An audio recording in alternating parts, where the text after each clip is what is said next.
네, 안녕하세요. 지난 시간에 이어서 하나님의 속성, 하나님의 성품에 대해서 우리가 계속해서 공부를 해보도록 하겠습니다. 지난 시간에는 이제 하나님의 사랑에 대해서 우리가 살펴봤어요. 이제 사랑은 하나님의 이제 감정에 속한 속성으로 이제 분류가 되고요. 오늘은 이제 하나님의 그 미움에 대한 얘기를 좀 해보려고 그래요. 그 hatred, 그죠? 하나님의 미움에 대한 얘기를 좀 하려고 하는데, 라틴어는 이제 오디오데이라고 말하고 영어로서 hatred of God, 하나님의 미움에 대한 얘기인데, 물론 이제 그 미움이나 또 좀 더 나가면 이제 하나님의 진노, 그죠? 하나님의 어떤 분노, anger, wrath 뭐 이런 부분도 이제 계속 다룰 수 있는데, 경우에 따라서는 이제 이거를 이제 하나님의 거룩과 정의 이제 이 부분으로 이제 따로 같이 이렇게 분류하지 않고 같이 이렇게 다룰 수도 있고요. 이제 학자들마다 조금씩 달라요. 어쨌든 이제 에드워드 레이나 뭐 장길이나 이제 이런 신학자들은 하나님의 미움에 대해서 이제 따로 다룹니다.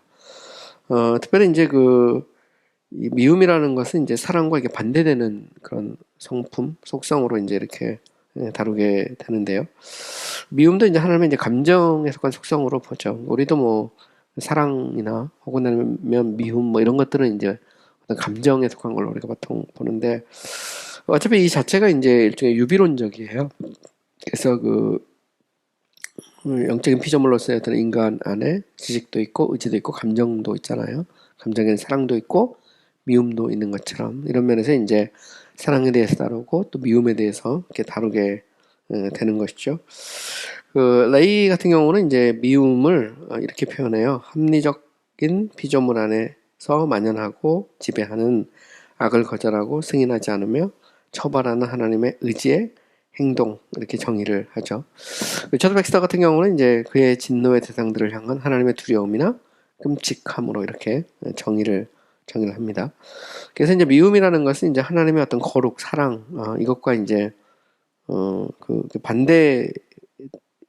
반대라기보다는 이제 이렇게 표현하는 거죠. 죄에 대해서 하나님은 거룩하시기 때문에 죄에 대해서 이제 진노하고 미워하고 이런 게 이제 나오는 거고요. 그래서 미움이라는 것은 이게 이제 악, 죄 이런 것들을 이제 전제하는데, 물론 여기에 대해서는 이제 신학적으로 굉장한 논쟁이 있어요. 조금 더 가면 제가 자세히 이야기하겠지만, 애정론에 가면 이제 타락전 선택설과 타락 후 선택설이라는 게 있어요. 그래서 프라랍사리아니즘하고 인프라랍사리아니즘하고, 그래서 이제 타락 전 선택설과 타락 후 선택설이 있는데, 타락 전 선택설은 이제 하나님이 택하실 때 죄를 전제하지 않는다는 그런 의미고요. 또 타락 후 선택설은 반드시 죄를 전제한다는 그런 의미입니다. 죄를 전제하지 않는다고 할 때, 가령 야곱을 사랑하고 에서를 미워했다라는 표현에서 보통 이제 타락전 선택설, 서브랍사리아니즘을 주장하는 그런 학자들은 사랑과 미움이라고 할 때 그 미움이 반드시 죄를 전제하지 않을 수 있다고 생각을 해요.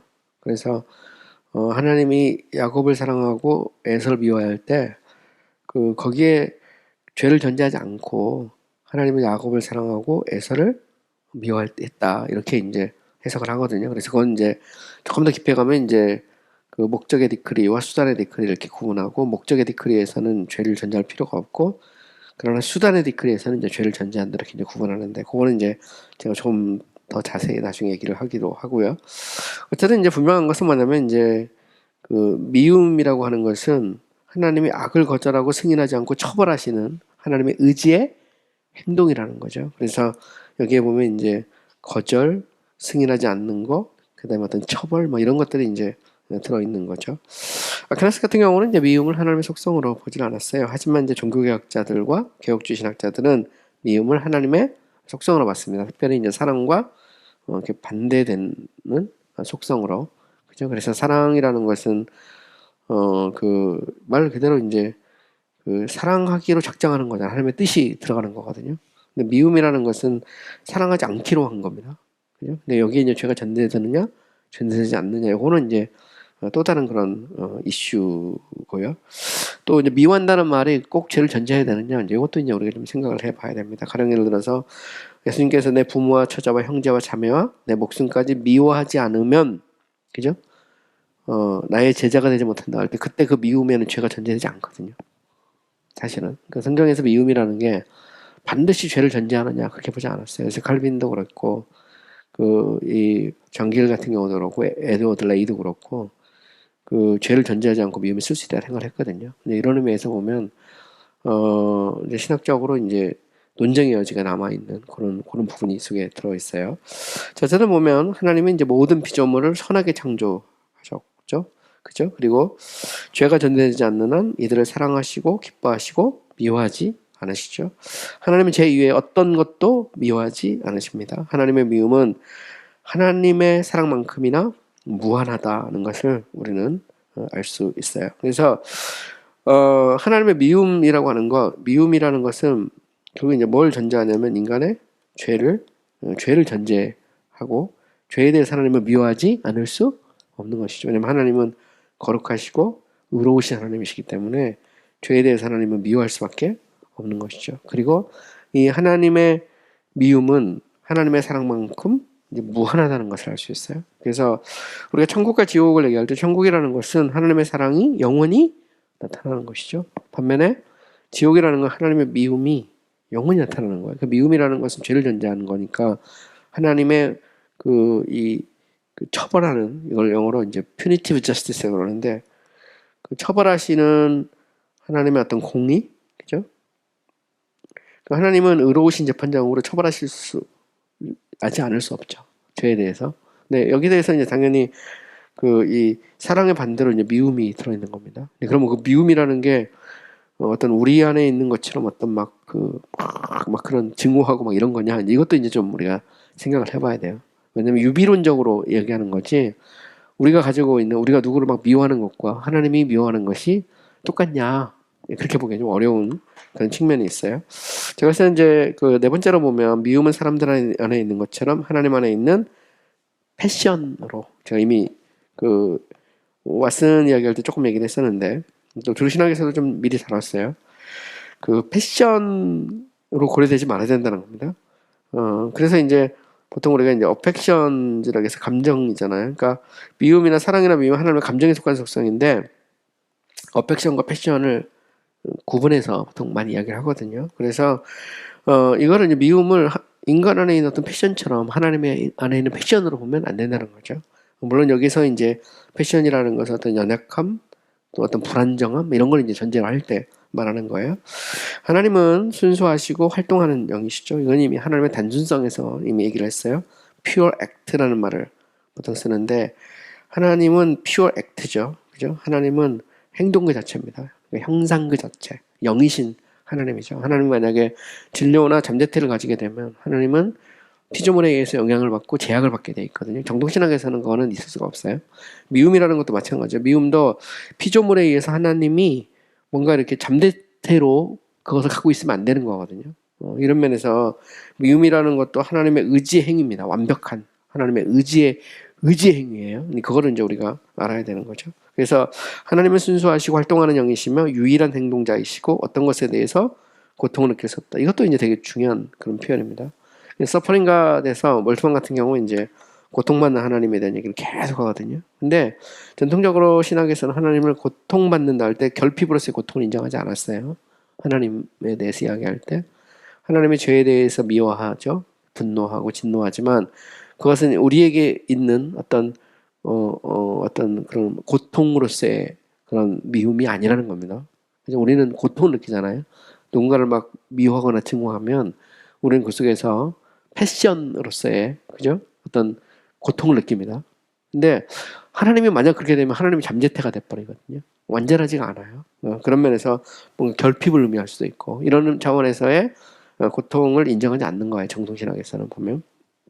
그럼 하나님이 아파하시거나 그런 게 전혀 없느냐? 이제 그것도 이제 또 다른 이슈입니다. 그래서 월트만이 십자가에 달리신 하나님에서 고통스러운 서퍼링 같은 데서 계속 이야기할 때 사실 전통 신학에서는 인정하지 않았던 개념이에요. 그걸 이제 월트만은 그걸 받아서 특별히 이제 십자가에 달리신 그리스도의 고난 그 순환이 그 순환을 이제 성부에게 적용하는 거거든요. 근데 사실은 기독론에서 그 그리스도의 고통은 인성에 한정된 것으로 봤어요. 그건 신성으로 보지 않거든요. 예수님이 우리와 똑같은 인간으로 오셨기 때문에 인간이 겪는 고통을 다 겪으신 거고, 그게 영혼으로나 육체로나. 그러나 그렇다고 해서 신성의 측면에서 그리스도께서 고통을 겪을 수 있느냐, 그렇게 보기는 어렵다는 거죠. 보면 이게 굉장히 어려운 신학적인 이슈가 이 속에 들어있어요. 자, 더욱이 하나님 안에서의 미움은 사람들이 어떤 사람이나 사물을 미워하고 서로 미워하는 것처럼 죄를 범하는 격정이 아니라는 거죠. 심플 패션이 아니라는 말이에요. 그러니까 결국 인간이 가지고 있는 어떤 미움과 하나님이 갖고 있는 미움을 동일시하면 안 된다는 거죠. 이거를 이제 그 우리가 메타포 은유적으로도 표현하고 유비라고도 하고, 또 그 영어로 보면 엔트로페파스라는 게 있어요. 그러니까 이 인간이 갖고 있는 것과 동일한 어떤 감정인데 그렇다고 똑같은 건 아닙니다. 근데 그런 면에서 하나님이 인격이고 그 인격이신 하나님은 감정을 갖고 있고, 성경을 보면 하나님의 어떤 미움에 대해서 계속 나오거든요. 근데 그거는 뭐 당연한데, 그러나 그거를 우리가 갖고 있는 어떤 미움과 동일시하는 것은 위험하다, 이렇게 표현하고 있는 거예요. 자, 어쨌든 보면 그 하나님 안에서의 미움은 사람들이 어떤 사람이나 사물을 미워하고 서로 미워하는 것처럼 죄를 범하는 격정이 아니다. 하나님은 완벽하게 거룩하시며 허물이 없으시기 때문이라는 거죠. 그러니까 하나님의 미움과 우리의 미움이 100% 똑같은 것은 아니라는 건데, 유비론적으로 우리가 이해를 해야 된다라는 것을 여기서 제가 정리를 좀 한 겁니다. 자, 성경은 많은 곳에서 하나님이 사람들과 사물들에 대해 미워하신다고 기록하고 있죠. 뭐 다 인용할 수는 없고 제가 몇 구절 정리를 했는데, 시편 5편 5절에 보면 오만한 자는, 그죠? 오만한 자는 주의 목전에 서지 못하리이다. 제가 타이포를 치다가 빨리 치니까, 자, 오만한 자는 주의 목전에 서지 못하리이다. 주는 모든 행악자를 뭐 한다고요? 미워하시죠. 그러니까 악을 행하는 자들을 미워하신다. 여기 보면 이제 미움, 죄가 전제가 되죠. 그러니까 하나님은 죄를 범한 자들에 대해서 미워하신다라는 것을 알 수 있어요. 스가랴 8장 17절에 보면 마음에 서로 해하기를 도모하지 말며 거짓 맹세를 좋아하지 말라. 이 모든 일은 내가 미워하는 것이니라. 여기 보면 서로 해하고 해하기를 도모하고 거짓 맹세하는 거, 이거를 하나님은 비워한다고 말한 거죠. 그러니까 하나님은 누군가를 막 그 해하기 위해서 음모를 꾸미거나, 아니면 펄저리해서 거짓 맹세하는 거죠. 보면 뭐 요즘 TV 드라마에 제가 볼 때 100% 모든 TV 드라마의 핵심은 뭐냐면 음모가 나오죠. 누군가를 무너뜨리기 위한. 그걸 이제 거머리들이 항상 있어가지고 그거를 무너뜨리기 위한 막 음모를 막 꾸미잖아요. 그죠? 그래서 제가 이번에 그 아내랑 눈물의 여왕 뭐 그렇게 요즘에 같이 보면서 똑같죠. 그걸 무너뜨리기 위한 어떤 음모 같은 게 나오는데 하나님을 미워한다고 말하죠. 또 거짓 맹세. 이것도 그 영어로 이제 펄저리라고 그러는데, 하나님은 미워하신다라고 성경은 명확하게 말하고 있는 것입니다. 자, 하나님 안에 있는 미움은 그것이 반대되는 것으로 하나님의 사랑에서 결론을 얻을 수 있죠. 그죠? 하나님이 어떤 사람이나 사물을 사랑하실 때 사랑받는 대상에 반대되는 것이 이 미움이죠. 그죠? 자, 여기 보면 사랑받을 만한 것이 있다면, 그죠? 사랑받을 만하지 않은 것, 그게 이제 미움의 대상입니다. 그죠? 하나님은 선한 것들을 그 자체로 사랑하지만 악한 것을 미워하신다. 의를 사랑하시는 하나님은 모든 불의를 미워하신다. 이게 되게 재밌어요. 그러니까 이 사랑받을 만한 것, 가장 대표적인 게 의죠. 의, righteousness. 하나님은 의를 사랑하고 악을 미워하죠. 그죠? 그러니까 결국 뭐냐면 사랑과 미움이 같이 쌍으로 가는 거예요. 그러니까 사랑받지 못할 것, 그게 악이고 죄고, 그죠?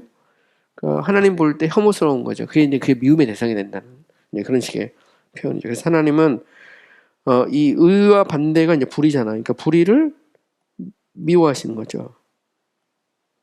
그래서 사랑과 미움이 같이 가는 겁니다. 보면 가령 이제 시편 45편 7절에 보면 왕은 정의를 사랑하고 악을 미워하신다. 여기 보면 되게 재밌죠.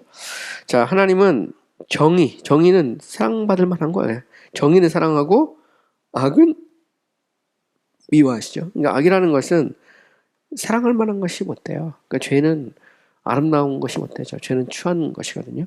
그래서 이제 죄가 무엇이냐에 대해서 이야기할 때 전통적으로 이제 죄는 라틴어로 이걸 프리바티오 보니 그러거든요. 그 선의 박탈. 그래서 the privation of goodness. 그래서 이제 선의 박탈이라고 말하는데 하나님이 모든 것을 선하게 만들었는데 죄는 뭐냐면 그 선에서 떨어져 나간 거예요. 그게 이제 죄죠. 그래서 보통 이제 그 타종교나 혹은 아니면 우리가 뭐 일반 심지어 뭐 어린이들의 만화 영화 같은 데서도 보면 항상 보면 이제 그 이 선한 신이 나오고 악한 신이 나오잖아요. 그죠? 같이 나옵니다. 같이 보면. 그 악인이 나오고 선인이 나오는 것처럼 이렇게 같이 나온다고요. 근데 성경은 영혼부터 선하신 하나님이 계신 거죠. 거기서 떨어져 나간 것이 악이고 선은 사랑할 만한 것이라면 여기서 떨어져간 불이나 악이라는 것은 하나님의 사랑의 대상이 안 되는 거거든요. 이게 뭐냐면 미움이죠. 미움의 대상이 된다는 그런 의미입니다. 자신들 안에 거하고 자신들이 범한 죄를 미워하는 것은 선한 사람들 안에 있는 하나님의 은혜로 말미암는 덕이다. 보면 우리가 이제 선한 사람들, 그죠? good man, 선한 사람들은 우리 안에 거하는 자신들 안에 거하는 죄를 미워하죠. 죄를 싫어합니다. 죄를 좋아한다는 것은 좀 문제가 있는데, 그러니까 죄를 싫어하게 되는, 미워하게 되는 건 뭐냐면 하나님의 은혜로 발명한다는 거죠. 그러니까 우리 스스로 막 죄를 미워하고 막 그렇게 되기는 쉽지 않다는 거죠. 로마서 7장 15절에 보면 내가 행하는 것을 내가 알지 못하노니 곧 내가 원하는 것을 행하고 도리어 미워하는 것을 행합니다. 여기 보면 바울이 이제 로마서 7장에 보면 두 가지 법에 대해서 이야기하죠. 내 안에 하나님의 뜻을 따르려는 것과 거기서 어기려는 영에 속한 법과 육신에 속한 법. 이 두 가지가 충돌하고 있다는 거예요. 그러면서 내가 정말 선을 행하고자 하는데 내가 미워하는 그것을 행한다는 거죠. 그래서 오라 나는 공고한 자로다 이 사망의 몸에서 누가 나를 건져낼고 바울이 이제 탄식하는 것을 볼 수 있죠. 그래서 인간의 이제 죄성 자체가 사라지지 않고 머물러 있는 것을 의미합니다. 아무리 성화된 그리스도인이라도 이 땅에 사는 동안 죄에서 인간이 갖고 있는 어떤 죄성에서부터 완전히 벗어나기가 참 어렵죠. 그러니까 바울은 여기에 대해서 탄식하고 있는 건데 여기서 보면 이제 미워하는 것에 대해서 나오죠. 그래서 우리 그리스도인은 우리 안에 정말 선을 행하고자 하는데 악을 행하는 것에 대해서 탄식하고 그 악을 이제 미워하는 것이다 이렇게 표현하고 있는 것입니다. 시편 139편 22, 23절에 보면 여호와여 내가 주를 미워하는 자들을 미워하지 아니하오며 주를 치러 일어나는 자들을 미워하지 아니하나이까 내가 그들을 심히 미워하니 그들은 나의 원수들이니이다. 그래서 주를 대적하는 자들을 내가 미워한다 이런 표현을 쓰고 있는 것입니다. 자, 우리가 하나님의 은혜를 그죠? 하나님의 은혜로 죄를 미워한다면 하나님은 더 높은 정도로 가장 완벽한 방법으로 죄를 미워하신다는 거죠. 우리도 죄를 미워하는데 하물며 하나님께서 죄를 미워하지 않겠느냐. 더 높은 정도 가장 완벽한 방법으로 하나님은 죄를 미워하시죠. 미움은 하나님께 기술할 때 죄와 죄인들을 처벌하시는 하나님의 뜻 외에 다른 게 아니라는 겁니다. 그래서 이것은 뭐냐면 일종의 하나님의 처벌하시는 이거를 영어로 punitive will 이렇게 쓸 수도 있고요. 경우에 따라서 이제 vindicative라는 말을 써요. vindicative, justice 아니면 will 이렇게 씁니다. 그래서 죄에 대해서 하나님의 정의를 실현하는 거거든요. 근데 그게 이제 하나님의 미움에 의해 다른 게 아니라는 겁니다. 그래서 그것은 정의고 처벌하시는 정의의 행동이다. 이렇게 말하고 있는 겁니다. 자, 성경 구절을 보면 뭐 우리가 다 알 수 있어요. 시편 5편 5절에 6절에 보면 오만한 자들이 죄 목전에 서지 못하리이다. 주는 모든 행악자들을 미워하시며 그죠? 거짓말하는 자들을 멸망시키리이다. 여호와께서는 피 흘리기를 즐기는 자와 속이는 자를 싫어하신다. 보면 미워한다, 싫어한다, 멸망시킨다 같이 나오죠. 결국 하나님은 죄인들, 악을 행하는 자들을 미워하고 그들을 심판하신다라는 것을 알 수 있어요. 결국 이제 심판이라는 것은 미움이 이제 드디어 이제 이렇게 선언이 되는 겁니다. 드러나는 거예요. 딱 그죠? 로마서 4장 5절에 보면 그러나 우리의 불의가 하나님의 의를 드러나게 하면 무슨 말하리요? 내가 사람의 말하는 대로 말하노니 진노를 내리시는 하나님이 불의하시냐 할 때, 하나님은 죄에 대해서, 악에 대해서 진노하시죠. 여기다 하나님은 불의하지 않다는 겁니다. 하나님의 진노에 대해서는 제가 좀 더 자세히 더 이야기를 하겠습니다. 자, 하나님의 미워하는 대상에 대해서도 생각해 볼 수 있어요. 하나님은 이미 제가 얘기한 것처럼 죄를 미워하시죠. 자, 이것은 하나님이 자신이 피조한 어떤 것도 미워하지 않으신다는 것과 일치한다. 죄는 하나님의 피조물이 아니기 때문이다. 하나님은 죄의 저자가 아니시다. 이건 굉장히 중요한 얘기죠. 하나님의 모든 우주 만물을 선하게 하나님이 창조하실 때 하나님이 선하게 창조하셨죠. 근데 그 죄가 이제 들어오잖아요, 세상에. 사단을 통해서, 그리고 이제 아담의 범죄를 통해서 이제 죄가 들어오게 되잖아요. 근데 이 죄라는 것은 결국 선에서 떨어져 나간 겁니다. 제가 이미 이야기했던 것처럼 프리바티오 본이에요. 선에서부터 떨어져 나간 선의 그 박탈이죠, 박탈. 그래서 선에서부터 떨어져 나간 선의 박탈을 의미하는데, 만약에 이제 하나님이 이 죄를 피조했다, 창조했다 이렇게 말하면 이제 잘못하면 이제 죄의 저자가 될 수 있어요. 이 부분은 이제 논쟁이 될 수 있는 그런 부분입니다. 근데 여기 대해서 이제 이런 얘기를 할 수 있어요. 그럼 하나님이 그럼 죄를 허락하셨느냐 할 때, 이게 이제 허락하신 것인가 아니면 하나님의 뜻에 의해서 일어난 사건인가 할 때, 이 부분은 되게 이제 논쟁이 있어요. 그러니까 죄는 하나님의 허용인가 아니면 하나님의 작정의 결과인가라고 할 때, 칼빈 같은 경우는 이제 그 허락이라는 말보다는 하나님의 어떤 작정에, 하나님의 뜻에 더 강조점을 두거든요. 근데 청교도 신학자들은 거의 대부분이 다 이제 허용이라는 퍼미시브일에 대해서 이야기해요. 하나님의 뜻도 하나님이 구체적으로 행하시는 뜻이 있고 허용하시는 뜻이 있다는 거예요. 죄는 하나님께서 아담과 하와가 범죄하기 전에 자유의지를 갖고 있으니까 허락하셨다는 거죠. 근데 그 의지를 가지고 인간이 범죄를 했다는 겁니다. 이런 면에서 이제 죄라는 것은 하나님의 피조가 아니고 하나님의 죄의 저자가 아니다, 이렇게 이제 퍼미시브 윌을 통해서 이 문제를 이제 해결하려는 그런 노력들이 있어요. 근데 우리가 이제 여기서 인정할 수 있는 건 뭐냐면, 하나님은 죄를 미워하죠. 그리고 죄라는 것은 선에서부터 떨어져 나간 거고, 그리고 그렇다고 해서 하나님의 어떤 섭리와 계획 속에 죄가 없느냐, 그건 아닙니다. 왜냐면 하나님 모든 것을 다 아시죠. 그러니까 하나님의 계획 속에는 죄와 허용이 들어있어요. 들어있을 수밖에 없죠. 하나님의 영원한 작정 속에. 그래서 죄라고 하는 것을 이제 하나님의 그 작정 속에서 인정할 수밖에 없는 거거든요. 그럼에도 불구하고 하나님은 죄의 저자가 아니냐라고 할 때 그렇지 않다는 건, 죄의 저자가 아니라는 거죠.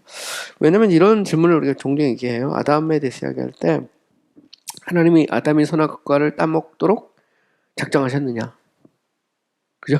그 얘기를 하잖아요. 그 얘기 하거든요. 만약에 작정이라고 할 때 작정은 인간의 죄를 다 포함하고 있거든요. 보면. 그 하나님의 작정 가운데 들어있는 거죠. 그것도. 만약에 작정 가운데 안 들어있으면 그 부분은 하나님의 잠재태로 남기 때문에 말이 안 되는 겁니다. 보면. 근데 알메니우스가 아닌 이상, 펠라기우스나 알메니우스는 하나님도 스스로가 거기에 대해서 모르기로 작정한 거거든요. 근데 하나님은 알 수밖에 없는 거죠. 이런 면에서 이제 신학이 어떤 신학을 갖느냐에 따라서 해석이 좀 달라지는 그런 부분이 있다라는 것도 우리가 이제 생각해 볼 수 있는 거죠. 자, 하나님은 모든 것을 선하게 창조하셨으며 따라서 우리는 어떤 것도 거절하거나 미워하지 말아야 된다. 하지만 죄는 하나님이 선하게 창조하신 피조물이 아니다. 죄는 하나님의 본성과 그의 뜻과 그의 의로운 법에 반대되는 것으로 하나님께 미움을 받는다라는 것이죠. 우리는 이 땅의 모든 피조물을 사랑해야 된다는 겁니다. 그리고 거절하거나 미워하지 말아야 되죠. 하나님의 모든 것을 선하게 지으셨어요. 물론 죄의 영향력 아래 있죠. 많은 것들이 죄의 영향력 아래 있는데, 우리는 이 땅의 모든 것이 선하다는 것을 이제 인정을 해야 되는 거예요. 이제 칼빈도 그런 얘기를 했어요. 하나님이 지으신 모든 것은 다 선하다라고 주장을 했거든요. 그래서 감사하고 또 우리가 그것을 때로는 사용하고, 그죠? 때로는 누리고, 그죠? 그걸 이제 성경에서는 이제 다스리고 정복하라는 그 표현을 통해서 그렇게 하나님이 이제 명령하신 그런 측면도 있다는 것을 알 수 있죠. 그러니까 심지어 노아 홍수 이후에도 하나님은 다스리고 정복하라는 얘기를 하셨어요. 인간은 그러니까 범죄하고 나서도 마찬가지고, 그러니까 인간에게 하나님이 선을 베풀고 계신 것이죠. 지금도. 그래서 낮에 햇빛을 주시고 밤에 달을 주시고 계절의 변화와 공기와 이 모든 것은 이제 하나님이 우리에게 선물로 주시는 겁니다. 의인이든 악인이든 관계없지. 이런 면에서 우리가 이제 일반 계시, 일반 은총을 이야기할 수밖에 없는 것이죠. 그러나 그렇다고 해서 하나님이 그 죄에 대해서는 어떻게 하냐? 죄에 대해서는 미워하신다는 겁니다. 하나님은 왜? 그 하나님의 본성과 그리고 하나님의 뜻과 하나님의 의로운 법에 위배가 되죠. against, 반대가 되는 겁니다. 그래서 거룩하신 하나님, 의로우신 하나님은 인간의 죄에 대해서 심판하지 않을 수 없고 미워하지 않을 수 없는 것이죠. 그 얘기를 하고 있는 거예요. 자, 모든 죄는 하나님께 가증한 것이다. 그런데 그것들 중에서도 특별히 미움의 대상이 되는 죄가 있다.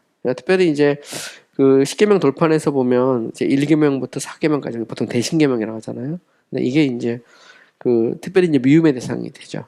대표적인 게 나 위에 다른 신을 두지 말라, 너희를 위해 우상을 만들지 말라 할 때 우상 숭배. 그거는 뭐 10계명에 이제 1계명, 2계명까지를 이제 어기는 거기 때문에 그거는 이제 특별히 미움의 대상이 되죠. 그걸 뭐 성경에서는 계속 나옵니다. 신명기 16장 22절.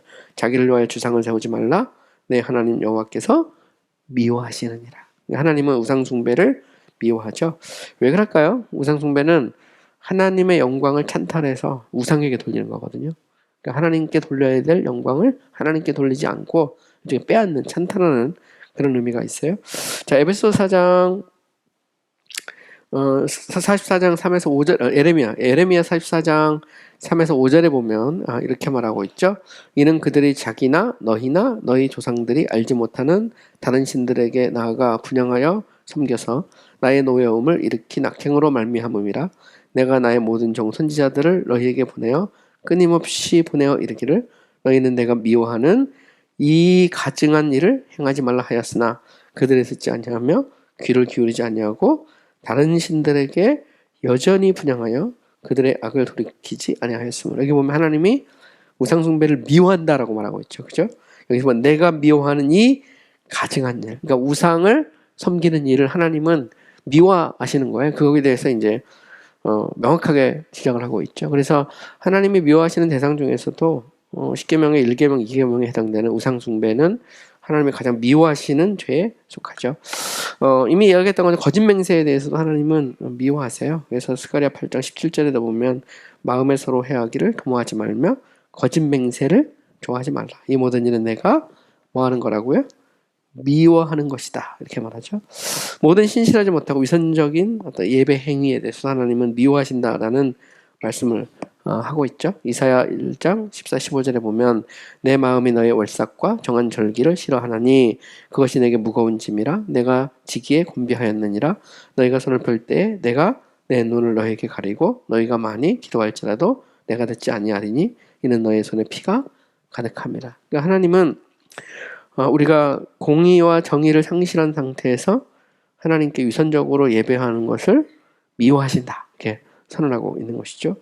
아모스 5장 21절에도 보면 내가 너희 절기들을 미워하여 멸시하며 너희 성회들을 기뻐하지 아니하나니. 여기 보면 하나님이 이제 그 미워하고 기뻐하지 않는다는 거죠. 성경 명확하게 선언하고 있어요. 율법의 두 돌판을 어기는 죄에 대해서 뭐 이거는 이제 따로 뗄 수도 있고 뭐 크게 볼 수도 있고 그렇습니다. 잠언 6장 16절에 보면 여호와께서 미워하시는 것이 7가지이니 교만한 눈과 거짓된 혀와 무지한 자의 피 흘리는 손과 악한 개교를 꾀하는 마음과 빨리 악으로 달려가는 발과 거짓을 말하는 망령된 증인과 및 형제 사이를 이간하는 죄니라. 여기 보면 하나님이 미워하는 죄가 7가지 나오죠. 7가지 이렇게 나오는데 하나님이 미워하시는 겁니다. 이제 10계명에 비춰보면 다 거기에 이제 어기는 것이죠. 니골라당의 행위에 대해서도 이제 미워한다는 그런 표현이 나와요. 계시록 2장 6절, 15절. 오직 내게 이것이 있으니 내가 니골라당의 행위를 미워하는도다. 나도 이것을 미워하노라. 이와 같이 니골라당의 교훈을 지키는 자들이 있도다. 그래서 보면 니골라당에 대해서는 뭐 여러 가지 얘기가 있어요. 반율법주의 문제도 있고요. 또 이제 예수 그리스도의 이 신성을 부인하는 뭐 그런 측면도 있는 것 같고, 어쨌든 미워한다 이렇게 말하죠. 미워한다에 대해서 이야기를 하고 있어요. 도둑질, 강도, 온갖 종류의 폭력, 다른 사람들의 그런 다른 사람이나 재산의 모든 종류의 해를 가하는 것 하나님이 미워하신다고 나오죠. 시편 11편 5절에 보면 여호와는 의를 감찰하시고 악인과 폭력을 좋아하는 자를 마음에 미워하시도다. 악인과 폭력을 좋아하는 자를 미워하시죠. 이사야 6장 61장 8절에 보면 무릇 나 여호와는 정의를 사랑하며 불의를 강탈을 미워하여 성실히 그에게 갚아주고 그들과 영원한 언약을 맺을 것이다. 보면 여기 보면 불의와 강탈을 미워한다 이런 표현을 나오죠.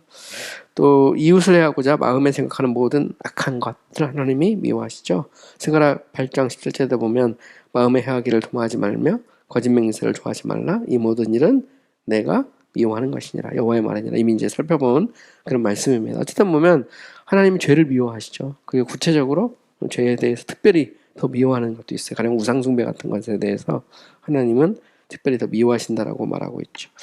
삼일체의 관점에서도 보면 하나님의 미움에 대해서 이야기할 수 있어요. 성부 하나님은 죄를 지은 천사들을 천국에서 지옥으로 던지시고 아담과 하와를 낙원에서 추방시키시고 노아 때 세상에 홍수를 보내시고 소돔과 고모라를 불과 유황으로 멸하시며 이어지는 다음 세대의 수많은 사례를 통해 심판하시고 자기 백성의 죄를 범할 때 징계하심으로써 죄에 대한 자기의 미움을 보여주셨다. 그러나 다른 무엇보다도 자기 백성의 보증인이요 구원자로서 자기 백성을 대신하여 예수 그리스도께서 고난을 받으시고 십자가를 지실 때 죄에 대한 자기의 미움을 증거하셨다. 그러니까 하나님의 이 미움이라는 것은 하나님의 심판을 통해 드러나잖아요. 그러니까 이때 이제 미움은 이제 죄를 전제하는 겁니다. 보면 천사들에서 보면 이제 그 죄를 지은 천사들을 지옥으로 던진다거나 아담과 하와를 낙원에서 추방하거나 그저 노예 홍수나 소돔과 고모라 가나안 족속을 멸망시키는 이 모든 것들이 하나님의 죄를 얼마나 미워하시는지를 이렇게 증거하고 있는 것이죠. 그 중에서도 이제 가장 절정은 십자가죠. 십자가. 아들을 십자가에 죽기까지 버리시기까지 하나님은 죄를 미워하신다는 거예요. 그래서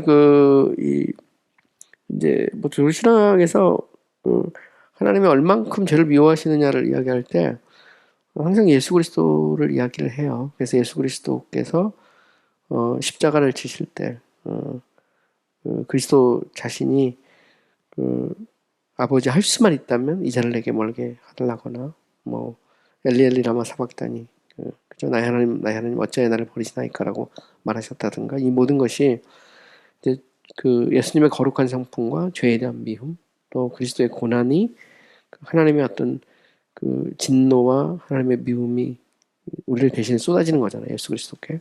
그런 면에서 이제 하나님이 이제 죄를 얼마나 미워하시는지를 보려면 이제 십자가를 보면 된다. 이렇게 이제 보통 이야기를 하죠. 또 결국 이제 하나님의 영원한 심판. 성경은 이제 심판을 이야기하고 있으니까 구원도 이야기하고 영원한 심판을 얘기하죠. 심판은 항상 보면 성경에서는 이제 이터널 저지먼트잖아요. 영원한 이터널 퍼니시먼트잖아요. 영원한 심판인데 결국 천국이라는 것은 하나님의 거룩이 영원히 나타나는 거잖아요. 하나님의 사랑이 영원히 나타나고 지옥이라는 것은 하나님의 이 공의와 하나님의 어떤 진노와 미움이 영원히 나타나는 것이 지옥이라는 거죠. 근데 보면 영원이라고 하는 것에는 하나님의 의지가 들어있거든요. 왜냐하면 영원이라는 성품은 오직 하나님께만 속한 건데 천국도 영원하고 지옥도 영원하다는 건 거기에 하나님의 의지가 들어있는 겁니다. 자체가. 그것을 그만큼 하나님이 이 선을 사랑하고 악을 미워한다는 것을 그 자체로 보여주는 거죠. 그러니까 하나님의 성품상 하나님의 거룩이 무한하시고 하나님의 의로우심이 무한하신 것처럼 하나님의 심판이 무한히 하나님의 미움이 죄에 대한 미움이 영원히 드러나는 그것이 바로 이제 지옥이라는 것을 이야기할 수 있는 것이죠. 이제 성부에 대해서도 이렇게 생각해 볼 수 있고요. 성자에 대해서도 마찬가지죠. 성자는 자신이 의를 사랑하고 악을 미워하신다는 것을 친히 증거하시죠. 바리새인과 서기관들의 위선에 대해서 독사의 자식들아 회칠한 무덤들아 예수님이 지적하시죠. 또한 성전을 청결하게 하시고 또 더 악한 일이 생기지 않도록 죄를 짓지 말라 이렇게 권면하기도 하시고요. 또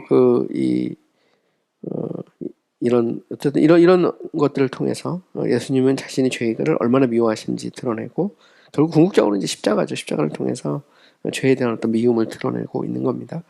자, 히브리서 1장 8에서 9절에 보면 아들에 관하여는 하나님이여 주의 보좌는 영영하며 주의 나라의 귀는 공평한 귀인이다. 주께서 의를 사랑하시고 불법을 위하셨으니 그러므로 하나님 곧 주의 하나님이 즐거움에 기름을 주께 부어 주를 동료들보다 뛰어나게 하셨다 보면 예수 그리스도에 대해서 이야기하죠. 예수 그리스도의 이 보좌는 명령하고 주의 나라의 귀는 공평한 귀이다. 의를 사랑하고 불법을 미워했다. 이제 예수님에 대한 얘기입니다. 예수님이 의를 사랑하고 불법을 미워하셨다는 거고요. 그래서 예수님이 자신의 생애를 통해서 자신이 죄를 얼마나 미워하시는지를 보여주셨죠. 성령은 죄악된 행동에 대해서 슬퍼하죠. 그리고 진노하고 그들의 원수가 되고 그들과 싸웁니다. 그래서 이사야 63장 10절에다 보면 그들이 반역하여 주의 성령을 근심하게 하였으므로 그가 돌이켜 그들의 대적이 되사 친히 그들을 치었다. 이 보면 주의 성령을 근심하게 하셨으므로 이런 표현도 나오는데 성령은 거룩한 영이기 때문에 죄에 대해서 싫어하시고 미워하시죠. 자, 그 다음에 좀 더 이제 구체적으로 하나님은 죄에 대해서 미워하고 죄인들에 대해서도 미워하죠. 이 굉장히 중요한 얘기입니다. 왜냐하면 보통 이렇게 주장하는 사람이 있어요. 하나님은 죄는 미워하시고 사람은 사랑하신다.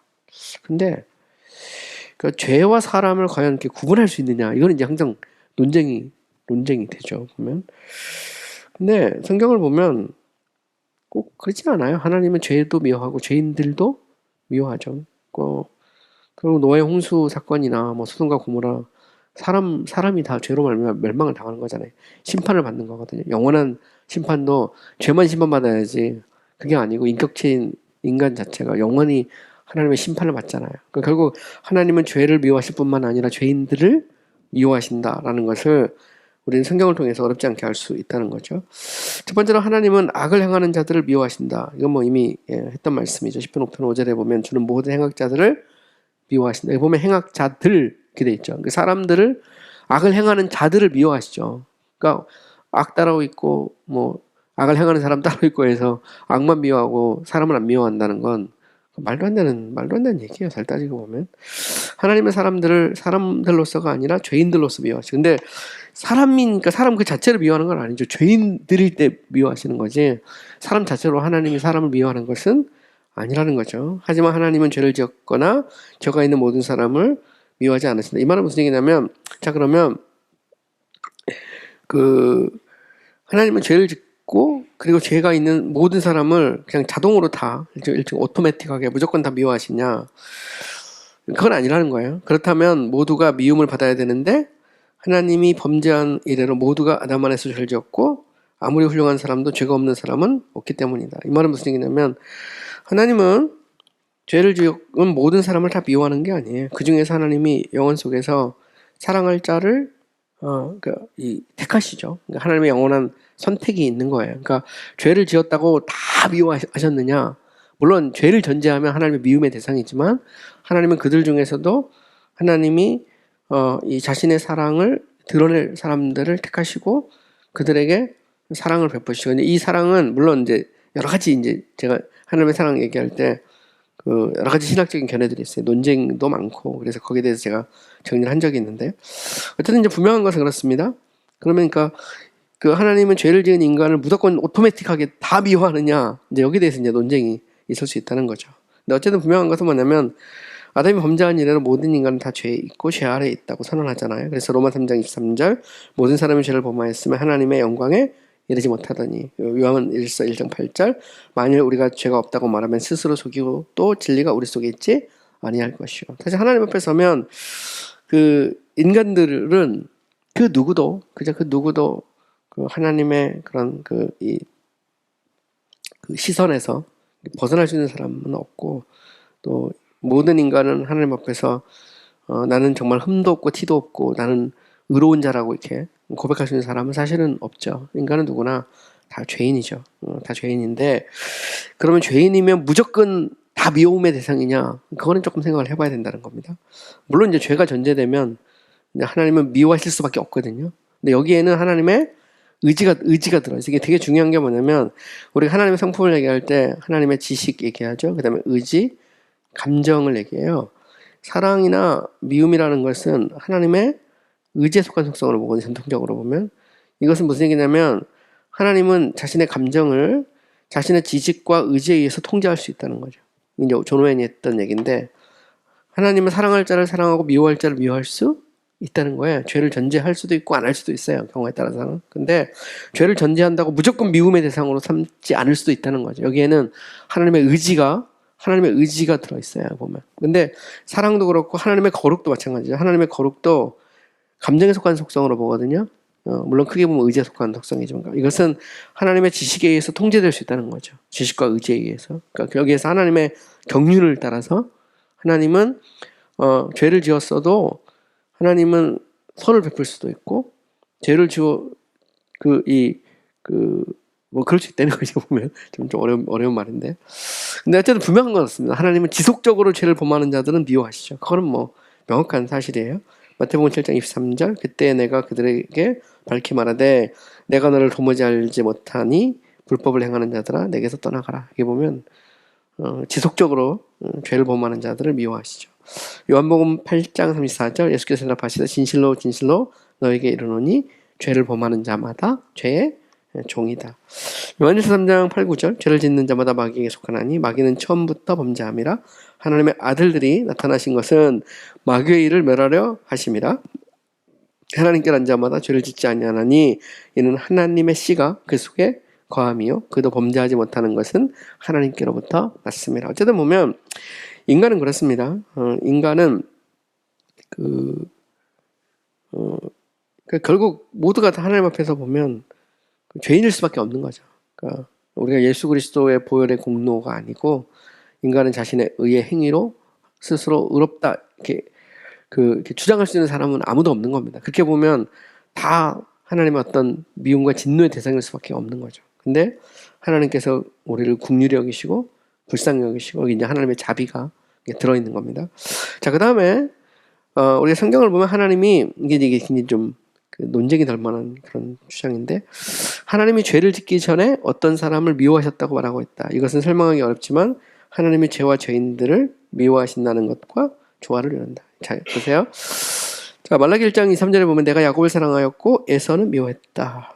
이거는 뭐 또 로마서 9장에서 사도 바울이 또 말하죠. 그 자식들이 아직 낳지도 아니하고 무슨 선이나 악을 행하지 아니한 때에 택하심을 따라 되는 하나님의 뜻이 행위로 말미암지 않고 오직 부르시는 이로 말미암아 서게 하려 하사 리브가에게 이르되 큰 자가 어린 자를 섬기리라 하셨나니 기록된 바 내가 야곱은 사랑하였고 에서는 미워했다 하신 것 같으니라. 이 말이 이제 말라기 1장 2, 3절에서 나오는 말을 이렇게 인용해서 기록하는 건데 여기 보면 태어나기 전에 무슨 선이나 악을 행하기 전에 하나님께서 야곱을 사랑하고 에서를 미워했다. 이렇게 말하고 있다는 거죠. 시간적으로 보면 뭐 당연히 선이나 악을 행하기 전이죠. 근데 이제 여기서 이제 논쟁이 뭐냐면 하나님이 야곱을 사랑하고 에서를 미워했다 할 때 여기에서 하나님이 심지어 영혼 속에서 야곱과 에서가 존재하기 전에 창세 전에 하나님께서 야곱을 사랑하고 에서를 미워하기로 작정하셨을 때 그때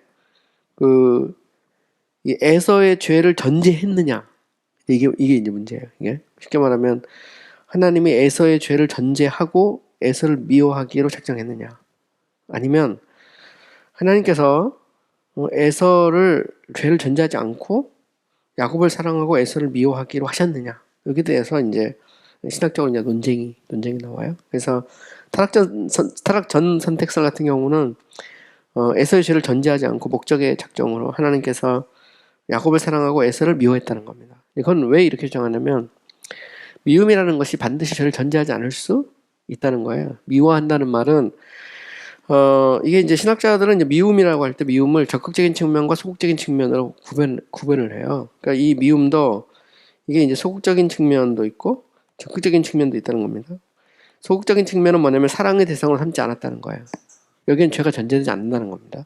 근데 적극적인 대상으로는 적극적인 미움이라는 것은 반드시 죄를 전제한다는 거죠. 그래서 가령 예를 들어서 내 부모와 처자와 형제와 자매함이 내 목숨까지 미워하지 않나 할 때 그 미움이라는 것은 죄를 전제할 필요가 없다는 거죠. 그런 의미에서는 소극적인데 사랑도 마찬가지예요. 사랑도 전기일 같은 경우도 이제 그게 주석이나 조신학 책에 보면 무슨 얘기를 하냐면 하나님의 사랑을 얘기할 때 이 사랑도 특히 이웃사랑과 관련할 때 이것도 소극적인 면과 적극적인 면이 있다는 거예요.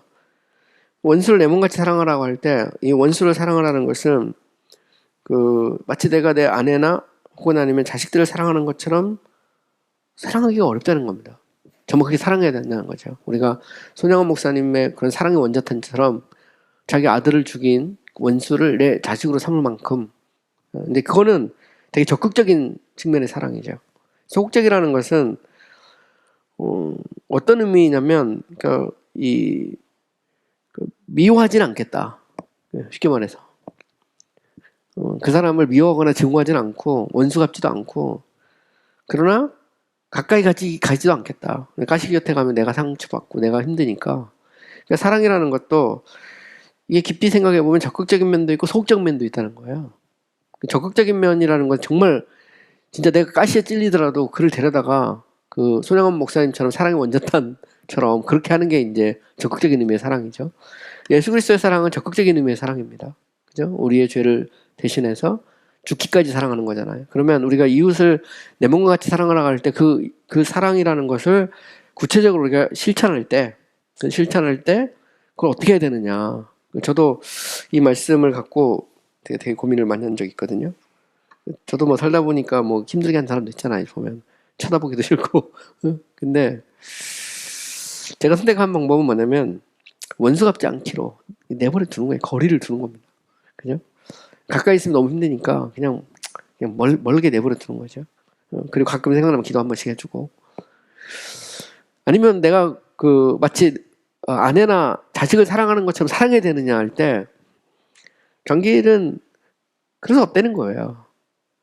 이거는 우리가 좀 구분을 해야 된다. 그래서 최소한의 사랑이긴 하지만 적극적이진 않죠. 소극적이긴 하지만 그거 자체를 우리가 미워함 어떤 뭐랄까 적극적인 어떤 미움으로 보지 않고, 미움도 소극적인 것과 적극적으로 구분할 수 있는 것처럼 사랑도 마찬가지라는 겁니다.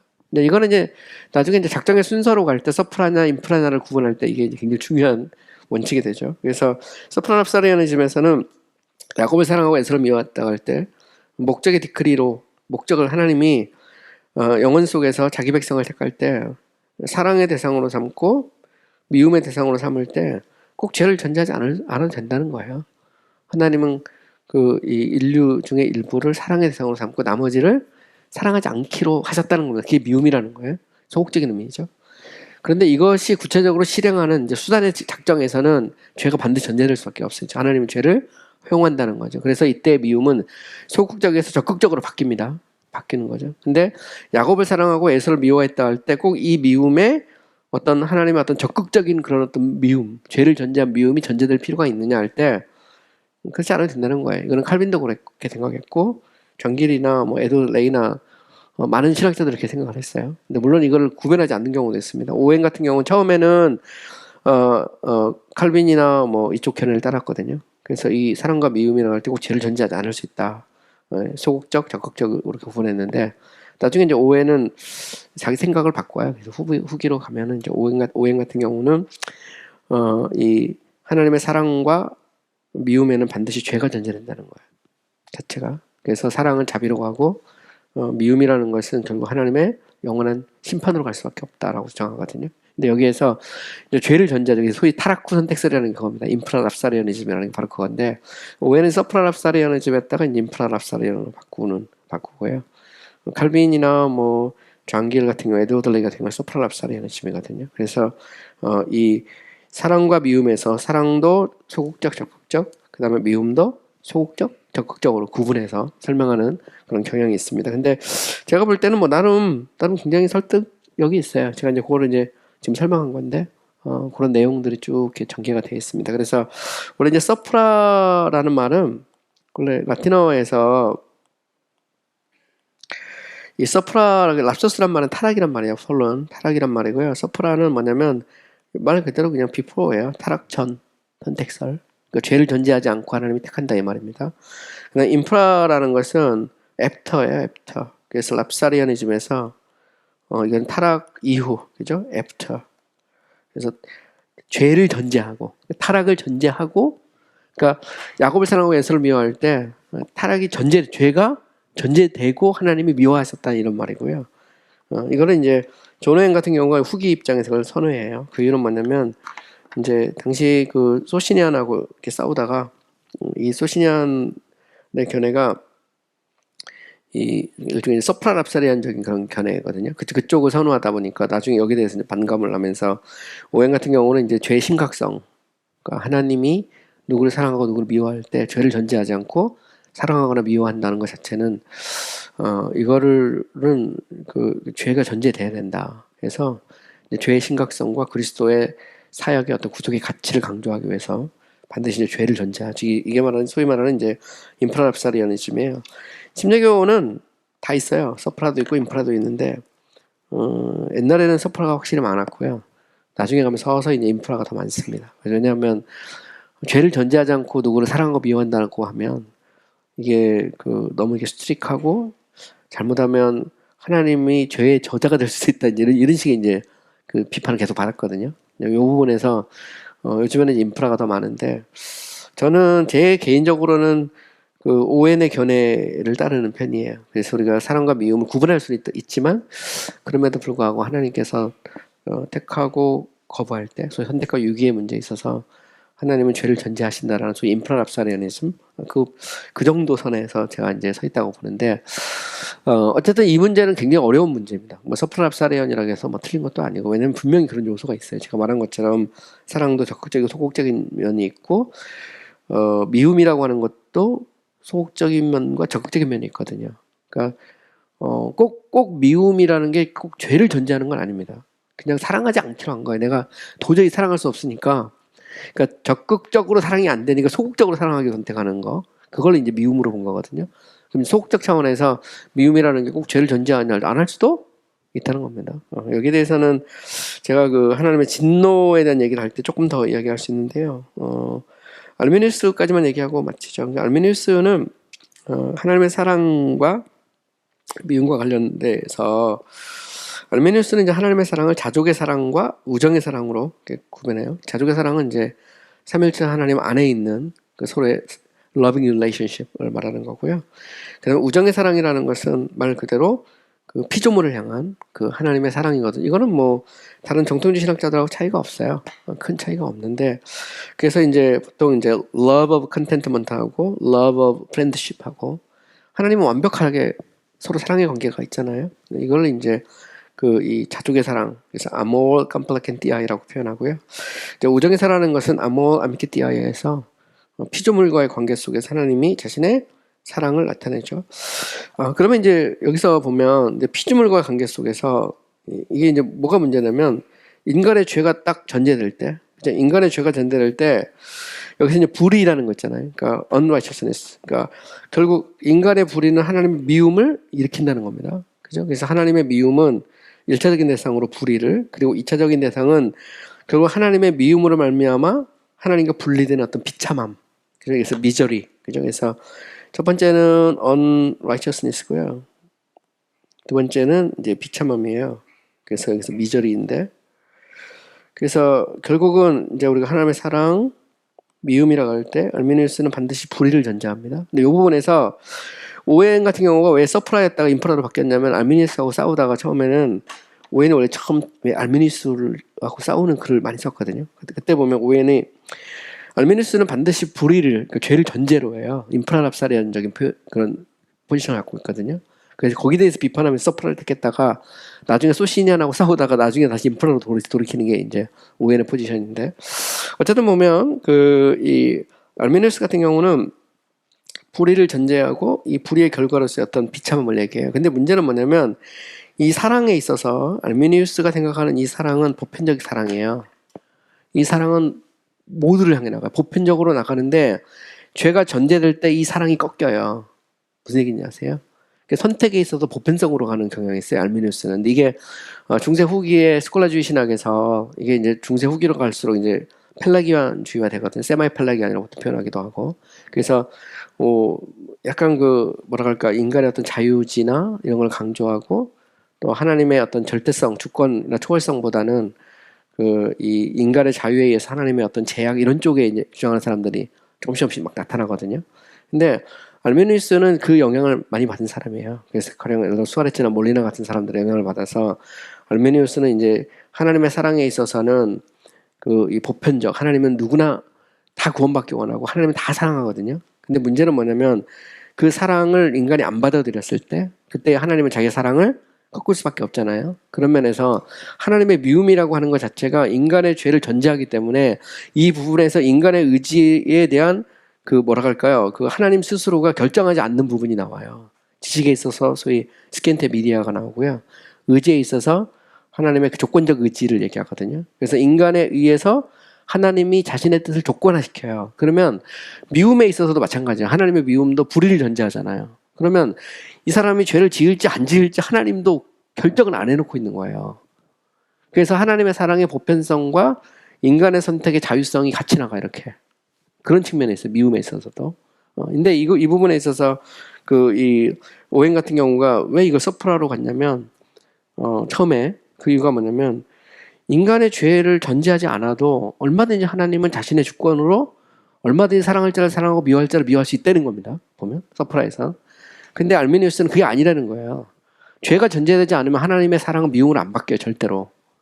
안 바뀐다는 거거든요. 이게 보편성을 가지니까 이 사랑이. 그럼 하나님의 미움이라는 것은 인간의 의지적 결단에 종속될 수밖에 없는 그런 측면이 이 안에 이제 존재하는 거죠. 보면. 이게 이제 알메니우스가 갖고 있는 이제 사랑과 미움에 대한 어떤 방정식인데, 이게 이제 결국 제가 다 설명을 한 거예요. 제가 짧게 설명을 한 건데, 그런 측면도 있어요. 그래서 피조물의 선택에 의해서 하나님의 사랑과 미움이 상대화되고, 나중에 가면 이 사랑도 조건화되죠. 하나님의 사랑도 하나님이 사랑하기로 했는데, 인간이 안 받아들이면 어쩔 수 없이 미움으로 바뀌어요. 바뀌는데, 이거를 이제 오웬이 볼 때는 굉장히 파격적으로 본 거죠. 왜냐면 결국 시간 속에서 일어나는 행위가 하나님의 그 절대성에 영향을 미치고 그잖아요. 그러니까 하나님이 상대화되는 거거든요. 그러니까 하나님 스스로가 잠재태를 갖게 되니까 결국 하나님의 단순성에 있어서 문제가 생긴다고 본 거예요. 그러니까 그 완전하신 하나님이 피조물에 의해 선택에 의해서 결국 자기를 수정하는 문제가 나오잖아요. 속성에 있어서도. 그러니까 사랑하지만 이 사랑이 안 받아들여지면 미워할 수밖에 없는 거예요. 그죠? 이런 면에서 이제 이 오웬 같은 경우가 여기에 대해 신랄하게 비판하는데 나중에는 이제 물론 알메니우스 견해를 받아들이지 않으면서도 인프라랍사리안으로 가는 그 길을 이제 찾아가는데 어쨌든 우리는 여기서 한 가지 명확하게 알 수 있는 것은 뭐냐면 하나님의 사랑도 하나님의 감정에 속한 속성이고 또 그와 반대되는 것은 하나님의 미움도 하나님의 감정에 속한 속성이다. 그런데 우리가 사랑도 그렇고 미움도 그렇고 이것도 이제 유비론적이라는 것을 우리가 이제 전제를 해야 되는 거예요. 그래서 이거를 똑같이 보면 안 되고 특별히 미움이라고 하는 것도 우리는 그 미움을 이게 어떤 패션으로 보잖아요. 근데 하나님에게 있어서의 미움이라는 것은 어떤 심플 패션이 아니고 완벽하신 하나님의 의지의 행위로 봐야 되거든요. 하나님의 뜻의 결과죠. 근데 이 하나님의 뜻의 결과를 정통신학에서는 하나님의 뜻에 따라서 사랑하고 미워함이 가지만 알메니우스 쪽으로 가면 이 하나님의 사랑과 미움도 이게 상대화되는 거죠. 그러니까 잠재태를 갖게 돼 하나님 스스로가. 그러니까 자신의 어떤 이 생명으로서의 인간의 피조물과의 관계성 속에서 하나님께서 어떤 행위를 하실 때 그 행위는 인간의 어떤 선택에 의해서 영향을 받을 수밖에 없는. 그래서 심지어 하나님의 사랑도 이게 이제 변할 수 있는 거죠. 그러니까 임뮤터블하지 않고 미터블하게 될 수 있는 가능성이 열리고 하나님의 뜻은 조건화되고 소위 컨디셔널 윌이 되는 거고 사랑과 미움도 역시 마찬가지죠. 이런 부분들을 한번 잘 생각해 보면 이 부분에서 나름대로 여러분들이 배울 수 있는 것이 있다고 생각이 됩니다. 뭐 되게 많은데요. 이 정도까지 하고요. 다음 시간에 제가 그 하나님의 그 미움, 앵거, 그다음에 진노, The Wrath of God에 대해서 좀 더 자세히 공부를 해보도록 하겠습니다. 네, 수고하셨습니다.